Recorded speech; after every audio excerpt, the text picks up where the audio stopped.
ఓం హ్రీంకారాసనగర్భితాం నలసికాం సౌహ క్లీం కళాం బిభ్రతీం సౌవర్ణాంబరధారిణీం వరసుధాధౌతాం త్రినేత్రోజ్వలాం వందే పుస్తకపాశమంకుశధరాం స్రగ్భూషితాముజ్వలాం త్వాం గౌరీం త్రిపురాం పరాత్ప్రకళాం శ్రీచక్రసంచారిణీం. ఓం శ్రీ బెజవాడ కనకదుర్గాదేవ్యై నమః. శ్రీ దుర్గామల్లీశ్వరాభ్యాం నమః.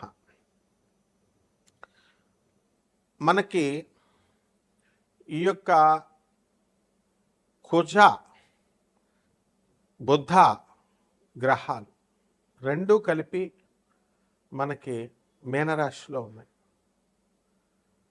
మరి ఇది మీనరాశిలో 11 ఏప్రిల్ 2026 సంవత్సరం నుంచి మీనరాశి ప్రవేశం జరిగింది. అదేవిధంగా ఈ యొక్క కుజుడు మీనరాశిలో 2 ఏప్రిల్ 2026 సంవత్సరం నుంచి ఉంటుంది. దీని వలన మొత్తం 12 రాశుల వారు కూడా ఏమండి మాకు చాలా అప్పుల బాధలు ఎక్కువైపోయినాయండి, ఆదాయాలు పెరగట్లేదండి, అప్పులు తీరట్లేదండి అని చెప్పేసి వాళ్ళు చాలా బాధపడుతున్నారు. అంటే ఈ యొక్క ఎందుకు ఈ రుణ బాధలన్నీ కూడా మనం ఆదాయాలు పెరిగినా సరే మనం రుణ బాధలు మనం ఎందుకు తీర్చుకోలేకపోతున్నాం?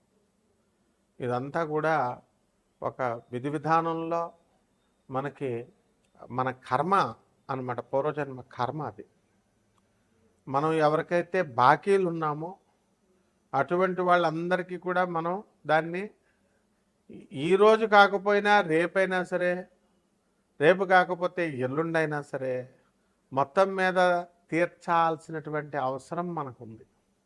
దీన్నే కర్మ సిద్ధాంతం అంటారు. ఆ కర్మే దేవుడు.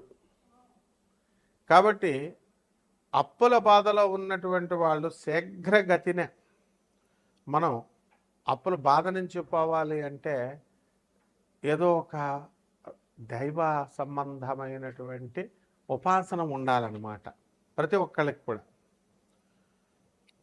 అది చాలామంది మనుషులు సాధారణంగా బాల్యంలో ఆటలతోనూ, కౌమారంలో అయిపోయిన యవ్వనంలో వీళ్ళందరూ కూడా స్త్రీలతోనూ సమయం వెచ్చించుకుంటారని జగద్గురు ఆదిశంకరాచార్యులు వారు చెప్తారు.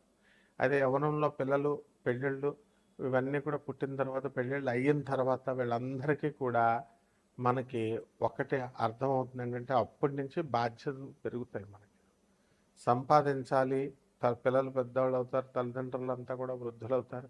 ఇక సంపాదన కావాల్సిందే ఆ వయసు నుంచి. కాబట్టి ఆ వయసులో వచ్చినప్పుడు మనకి మన ప్రయత్నాలు అన్నీ కూడా మనం పెడుతున్నప్పటికీ కూడా మనకి పని జరగట్లేదు. ఏదో రకమైనటువంటి అడ్డంకులు మనకు వస్తున్నాయి. మనకి ఏమిటిది, ఎందువలన నేను ప్రయత్నించినా సరే నేను ఈ యొక్క నా ప్రయత్నాలు సఫలం అవ్వట్లేదు అనేటటువంటి డౌట్ చాలామందికి ఉంటుంది. మరి దీని నుంచి పరిష్కార మార్గం అనేటటువంటిది ఒకే ఒక్క సాధన. ఆ సాధనే మనం శీఘ్రంగా ఇచ్చేటటువంటిది. ఈశ్వరుడు యక్షరూపంలో చేసుకోవచ్చు, కృష్ణుడు, దత్తాత్రేయుడు, అమ్మవారు పార్వతీదేవి, దశమహావిద్యల్లో ఒకటైనటువంటి కమలాత్మిక అమ్మవారు, ఇలా దశమహావిద్యల ఉపాసన, వీటిల్లో ఇవన్నీ కూడా సంక్షిప్తంగా మనం ఏదో ఒకటి చేసుకుంటూ మనం ముందుకు వెళ్ళాలి. ఈ దైవ సహాయం వల్ల మనం చేసేటటువంటి ఈ పనుల నుంచి మనకి ఈ యొక్క గురువు యొక్క అనుగ్రహం, గురుమండల యొక్క అనుగ్రహం అనేటటువంటిది మనకు వస్తుంది. కాబట్టి మనకి శుక్రుడు ఈ యొక్క వృషభ రాశిలో 19 ఏప్రిల్ 2026 సంవత్సరం నుంచి మనకి ప్రవేశిస్తాడు. స్వక్షేత్ర గతుడు.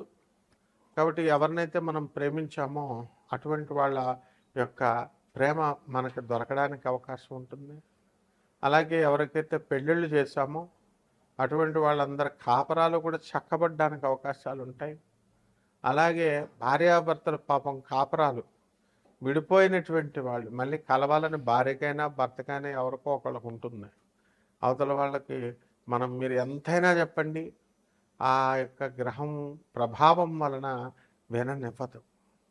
వీళ్ళందరూ ఎప్పటి నుంచి వింటారంటే 19 ఏప్రిల్ 26వ సంవత్సరం నుంచి మనకి వినడం అనేటటువంటివి జరుగుతాయి. అదేవిధంగా ఈ యొక్క గురుడు మనకి 2/6/2026 సంవత్సరం నుంచి 31 అక్టోబర్ 2026 సంవత్సరం వరకు మనకి గురు మహాదశ ఈ యొక్క గురు సంచారం జరుగుతుంది. మరి ఈ గురు సంచారంలో గురు మహాదశలు జరిగేటటువంటి వాళ్ళు కూడా ఉంటారు. మరి వాళ్ళకందరూ కూడా న్యాయంగా వాళ్ళందరూ కూడా సంపాదన అనేటటువంటి ధర్మబద్ధంగా చేసుకుంటూ జీవనము పరువు ప్రతిష్టలతో ముందుకు వెళ్తారు. అలాగే శుక్రుడు కూడా స్వక్షేత్రగతుడై ఉన్నాడు కాబట్టి చక్కగా మీరందరికీ కూడా కోరుకున్న లాభాలు, విలాసాలు, వాహన సౌఖ్యాలు ఇవన్నీ కూడా మీకు రావడం జరుగుతుంది. ఇకపోతే రవి మనకి మేషరాశిలో 14 ఏప్రిల్ 2026 సంవత్సరం నుంచి ప్రవేశించాడు. కాబట్టి రవి యొక్క ఉచ్చస్థితి కారణంగా మీరు ప్రభుత్వంలో అనేకమైనటువంటి మార్పులను తీసుకొస్తారు. మీకు తర్వాత అనేకమైనటువంటి పనులు మీరు చేయగలుగుతారు. కాబట్టి ఇవన్నీ కూడా రాశి ఫలాలను బట్టి కామన్ ప్లాట్ఫారం మీద మనకందరికీ కూడా చెప్పబడేటటువంటి రాశి ఫలాలు ఇవి. అలా కాకుండా చక్కగా మనము ఈ యొక్క గోచార రీత్యా కాకుండా వ్యక్తిగత జాతకాలు, మీరు ఎప్పుడు పుట్టారు, ఇవన్నీ కూడా మీకు ఎలా జరుగుతున్నాయి, ఇవన్నీ కూడా మనం చూసుకుంటాం. కాబట్టి అటువంటి వాళ్ళకందరికీ కూడా date of birth, time of birth, place of birth ఈ 3 కూడా చాలా అవసరం ఉంటుంది. వాటిని బట్టి మనం చక్రాన్ని వేసి నాసా లైవ్ రిపోర్ట్స్ అనేటటువంటివి రిలీజ్ చేస్తుంది నాసా. దాని నుంచి మనము వాటిని కొరిలేట్ చేస్తూ మనం చక్కగా వాటి యొక్క సహాయంతో మనము మీ జీవితంలో జరిగేటటువంటి ప్రతి సంఘటన ఈ 12 రాశుల మీద ఇప్పుడు ఈ మధ్యకాలంలో జరిగేటటువంటివన్నీ కూడా మనం చెప్పడానికి ప్రయత్నిస్తాం. అంటే ఒక్కొక్క రాశి వారీగా మీకు ఏ విధంగా ఉంది అనేది మనం ఈ వీడియోలో చూద్దాం. ఒక్కొక్క రాశి వారికి చూద్దాం. మిథున రాశి ఈ మిథున రాశి వారికి అందరికీ కూడా జన్మంలో ఉన్నటువంటి గురుగ్రహ ప్రభావం వలన అనేకమైనటువంటి కోరికలు కలుగుతూ ఉంటాయి. మనం ఇది సాధించాలి, అది సాధించాలి అనే కోరికలు ఉంటాయి. అలాగే విదేశాలకు వెళ్ళి మనము చక్కగా సాధించుకోవాలి ఇది అని మనం ఉంటాయి. విదేశాల మోజు అనేటటువంటిది ఉంటుంది. కాబట్టి విదేశాల నుంచి వచ్చేటటువంటి వాళ్ళతో మనకి పరిచయాలు ఏర్పడము, అలాగే మనం కూడా విదేశాలకి వెళ్తే బాగుంటుంది, ఎంతసేపు ఇదే ఉంటుంది. అలాగే మీ సోదరులు కూడా, మీకు సిస్టర్స్ విదేశాల్లో కొంతమంది స్థిరపడడం అనేటటువంటివి జరుగుతాయి. అలాగే ఇక్కడ కూడా మీరు ఈ యొక్క రాశివారు, మిథున రాశి వారికి ఆదాయాలకు కొదవలేదు, మరి ఖర్చులు కూడా అధికంగా వీళ్ళకి ఉంటాయి. కానీ మిథున రాశి వాళ్ళు జాగ్రత్త పరులు ఖర్చు విషయాల్లో. కాబట్టి అయినా సరే మనం ఎంత జాగ్రత్తగా ఉన్నా సరే కూడా మనకి ఏంటి ఖర్చులు ఇంత ఇదిగా అయిపోతున్నాయని మీరు ఆశ్చర్యపోతూ ఉంటారు. అలాగే ప్రభుత్వ ఉద్యోగాలలోనూ అలాగే ప్రైవేట్ ఉద్యోగస్తులు ఎవరైతే ఉన్నారో అటువంటి వాళ్ళందరూ కూడా ఇతర రాష్ట్రాలకు వెళ్ళాలని మీరు ప్రయత్నిస్తూ ఉంటారు. అటువంటి వాళ్ళందరికీ కూడా మీ కోరికలు తీరడానికి అవకాశాలు అధికంగా ఉన్నాయి. ఇక కోల్డ్ స్టోరేజ్ బిజినెస్లు, అలాగే వ్యవసాయం ప్రాతిపదికగా చేసుకొని మనము పంటలు, ఆ తర్వాత దానికి సంబంధించినటువంటి ఎరువులు, ఫర్టిలైజర్స్ ఇవన్నీ కూడా మరి వ్యాపారాలు బాగుంటాయి. హార్టికల్చర్ బిజినెస్లు ఇవన్నీ కూడా చాలా లాభాలను ఇస్తాయి. అంటే వ్యవసాయ రైతులు ఎవరైతే ఉన్నారో వ్యవసాయ రంగంలో విప్లవాత్మకమైనటువంటి మార్పులను తెచ్చిస్తారు. మీరు కొత్త కమర్షియల్ క్రాప్స్ని పెంచాలి, కొత్త పంటలను వేయండి. మరి ట్రెడిషనల్గా ఎప్పుడూ కూడా వరి వేయడం వల్ల బలం తగ్గిపోయి నేలకి మీకు ఎక్కువ శక్తిని ఇవ్వలేకపోతుంది. అలాగే ఈ యొక్క కూరగాయల బిజినెస్లు ఇవన్నీ కూడా చేసేటటువంటి వ్యవసాయ కమిషన్ ఏజెంట్స్ ఉంటారు.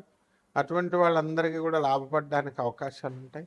అలాగే రియల్ ఎస్టేట్ రంగంలో ఉన్నటువంటి వాళ్ళకి మేము సాధించలేకపోతున్నామండి, నోటి వరకు వచ్చి ఆగిపోతుందండి అనుకునేటటువంటి వాళ్ళకి పనులు ఇప్పుడిప్పుడే కొంచెం స్టార్ట్ అవ్వడానికి అవకాశాలు ఉంటాయి. అయితే ఈ యొక్క రవిగ్రహము 14 ఏప్రిల్ 2026 సంవత్సరం నుంచి మేషరాశిలో ఉన్నటువంటి కారణంగా మీకు చక్కగా ప్రభుత్వం నుంచి మీకు అనేకమైనటువంటి లాభాలు కలగడానికి అవకాశాలు అధికంగా ఉన్నాయి. అలాగే మీ యొక్క తండ్రి తరపు బంధువుల నుంచి మీ అందరికీ కూడా ఒక దుర్వార్తలు వినాల్సినటువంటి అవసరం ఏర్పడుతుంది. అదేవిధంగా మీ ఆరోగ్య విషయాల్లో కొంచెం జాగ్రత్త పడటం అవసరం. ఇక పరిహారాల దగ్గరికి వచ్చేసరికి ఈ యొక్క మిథున రాశి వారికి అందరికీ కూడా మరి ఈ రాశి వారి శని జపం చేసుకోవాలా, కేతు జపం చేసుకోవాలా, కేతు స్తోత్రాలు చదవండి. కేతువుకి కిలోంపావు ఉలవల్ని ఆవుపేట రంగు ఉన్నటువంటి వస్త్రాలను ఇచ్చి పేద బ్రాహ్మణులకు సోమవారం నాడు ఉదయం 8 గంటలకు దానం చేసుకోండి. అలాగే దశమహావిద్యల్లో ఒకటైనటువంటి ఈ యొక్క త్రిపుర భైరవి అమ్మవారి యొక్క హోమాన్ని మేళ్లలో చేసుకోవడం ద్వారా బ్రహ్మాండంగా ఉంటుంది. శుభమస్తు.